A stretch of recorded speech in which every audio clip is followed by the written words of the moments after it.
The fact is that we actually know the top and the bottom layer fairly well because of all these sections talking about the routing principle and generalized forwarding. So what's new to us, and that might still be a bit fuzzy to you guys, is this guy in the middle, the Sdn controller.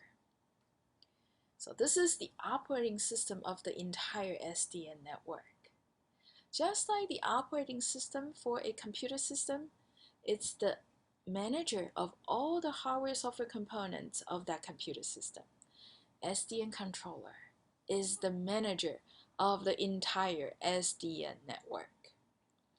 Therefore, what's inside in Sdn controller is essentially a database of all information about the network, including information about the switches and the links connecting the switches. So it's a huge database, maintaining information about everything in the network, including the hosts, that we run the Sdn controllers on. So it's a huge database. It's also a distributed database because nowadays we run the controllers on multiple physical machines for scalability, for robustness. Therefore, the whole thing there, the manager is network-wide, distributed, and robust, and maintain all sorts of states about the network. So a network-wide distributed robust state manager or network-wide distributed robust state database. Now going southbound, we do have this communication layer. Inside, we do have the Openflow, that is to allow the flow tables being installed into each of the switches below. Now, in case the network contains still some traditional routers, we're going to need Snmp. It's actually a protocol for management, simple network management protocol that's collecting statistics from traditional routers. So for those routers, we'll rely on Snmp to collect the statistics. Just like Openflow here also collects statistics about these Sdn switches. So together, Openflow and Snmp will contribute to the statistics part of the huge database. And finally, the northbound. Once again, a set of these APIs defined, allowing the controller to talk to these computation logics. Those logics that are doing some sort of computation afterwards will want to trigger automatic flow table generation and flow table installation. Then we apply the RESTful API.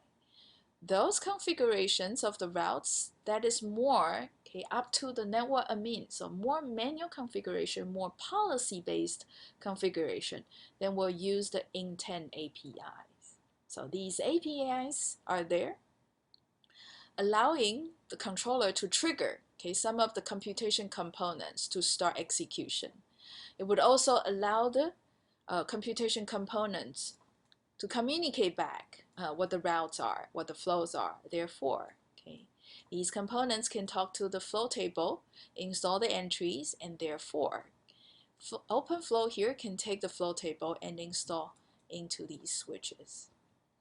Now the last component in the northbound API is just this, the network graph. So this is usually for example, Dijkstra route computation logic to access. Okay, let me be a bit careful here. So the plot I showed in the previous slide is more the general composition of the router's OS. It doesn't need to be strictly like that. In fact, Sdn being open and trying to be extensible encourage us to define our own router OS. And ONOS here is one such a product. You see, this is the exact composition of ONOS. Very similar to the general composition though. We have at the top, the application layer. Bottom, switch layer. Middle, the controller layer. And right in the middle of the controller, we have what? Again, a huge distributed database of everything about the Sdn network. Southbound API containing protocols like Openflow so that we could install the flow table, okay, into the switches. Northbound API here containing RESTful, such that the routing algorithm could use it to populate, okay, the flow entries in the flow table. And what's unique in ONOS is this, the intent API, allowing the network admins to do more policy-based route entries. Okay. So, characteristic of ONOS, the control apps completely separated from the controller. So controller, very clean. There's no computation logic in the controller layer. Second, the intent API. This is something new, okay? That's not in the other architecture, not in the other router OS. That allows the routers to that allows the network admins to configure routes a bit more flexibly. That's how we get these flexibility in controlling the traffic flows. And another emphasis of ONOS is this, on the implementation side. Okay? So that the core in the middle there is distributed, and distributed in a way that it's robust and scalable. Here's the other router OS, the Odl Controller, which stands for Open Daylight. So from the composition here, you see, very similar. At the top, we have the apps, bottom, the switch layer, and in the middle, the controller layer. So once again, we have the southbound API, Openflow, and the northbound API, RESTful API. But let's look more into this central component of the controller.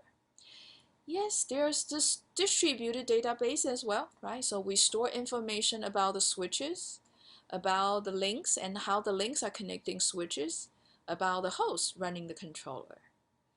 But in addition to this database, in ODL, we have also some apps, okay, in the controller, in the middle.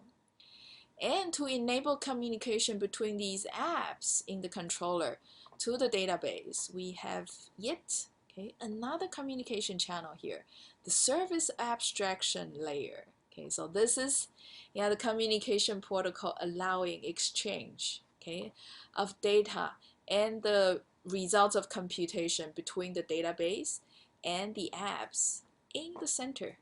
Okay. Interesting, isn't it? The application apps are no longer strictly at the top layer. Okay, it could be contained in the middle here. There's a certain advantage of doing so, because then, hey, everything is within one physical machine, okay, or a couple of physical machines nearby. So the efficiency could be lower because the communication delay can be shorter. Okay. Big distinction between ODL to ONOS is this. The network apps could be in the middle, in the controller layer. Second big difference is this. The northbound API here does not contain the intent API, not quite yet allowing the network admin to configure routes based on policy. Okay. But however, I don't see this being a big limitation of ODL. We could just include the intent API here, okay, by doing some mix and match flexibly. Okay, so this is what's nice about being open and flexible. Okay, we could borrow components defined for another OS for this OS. Okay. The service application layer allowing very fast communication between the database and the computation logic quickly. Openflow Protocol. What it actually meant is just that it's an open standard to create a flow between the controller and the switches. So that flow there is a TCP flow, in fact. Okay. And it's also optional to configure such that we do TLS, which is the security support on top of TCP. That would allow the messages being encrypted. And there are three classes of messages being exchanged over this flow. One is to come from the controller to the switch. The other, feedback from the switch to the controller. Now, switch and controller can also send symmetric traffic to each other, but that is rarely used, so let's just focus on the first two classes. The most important message in the first class is this: modify states. So these modify state messages are allowing the controller to add, delete, or modify certain entries in the flow table of a switch. Second most used, the feature messages. So these are the messages allowing the controller to collect stats about the switch. For example, how many flows there are and how many packets have traversed a particular flow. Third, the configure messages. So these messages are more used when the switch is just installed or when the controller needs to reconfigure the switch. So in these configure messages, the controller can find out what is the current values of a certain configuration parameters in a switch. And we could also reset the values of some configuration parameters. Fourth is called the packet out. So these packet out messages are in fact to package actual data so that we send them out to a particular switch and force them to go out to a particular port. So these packets will then travel out of the port, and we could observe how these packets will travel through the internet and come back to the controller. And that is used for the network admin to debug whether a specific route is correctly installed. The second class messages are from the switch back to the controller. The most important one is this guy here, flow removed. So this is almost like an ACK message coming from the switch back to the controller, telling the controller that, hey, you just asked me to remove the flow table or adding a particular entry to the table. Those tasks done. Second is this message, port status. This is allowing the switch to detect if there's a particular link associated with the particular port there. It's removed suddenly, or it's being plugged back in. The switch sends the port status message to the controller. So the controller can in turn inform the route computation logic above and recompute the shortest path. Third, packet in message. This, once again, is a debugging testing message that works in pair with the packet out message in class 1. You see, with the packet out and packet in, the network admin can actually test a route that we want to install into the network before being activated. So, for example, we could call packet out message and send a real packet and asking the switch there to send this packet out through a particular link and see if this link travels through the intended route and reaching the destination switch. Destination switch there using the packet in message send that packet back into the controller. So the network admin there sitting monitoring in the controller can see, okay, packets can go through. Packet out and packet in, packet out and packet in. Using these special messages, the network admin can confirm a route is set up correctly.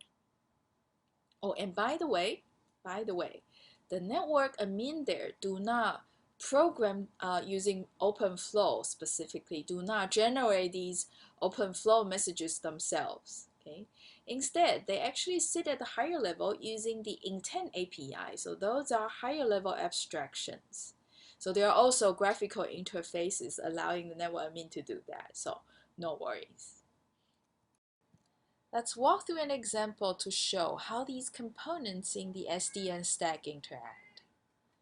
The scenario is very simple. The link between S1 and S2, it's suddenly unplugged.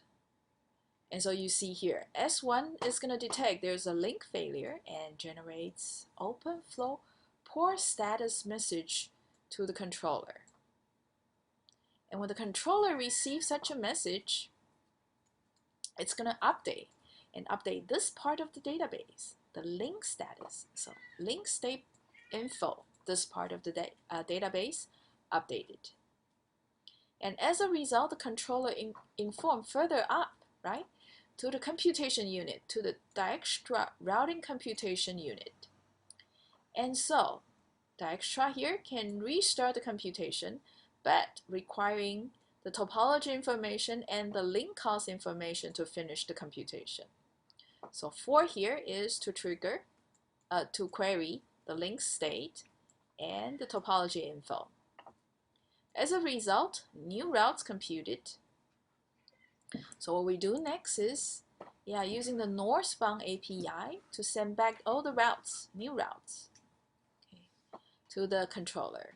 In the controller, we call the flow table generation unit, and generating the new flow table. Last is very simple, just to send Openflow messages. And what Openflow message? And the modified state message of Openflow, and update the routers that are influenced, such as S1 and S2.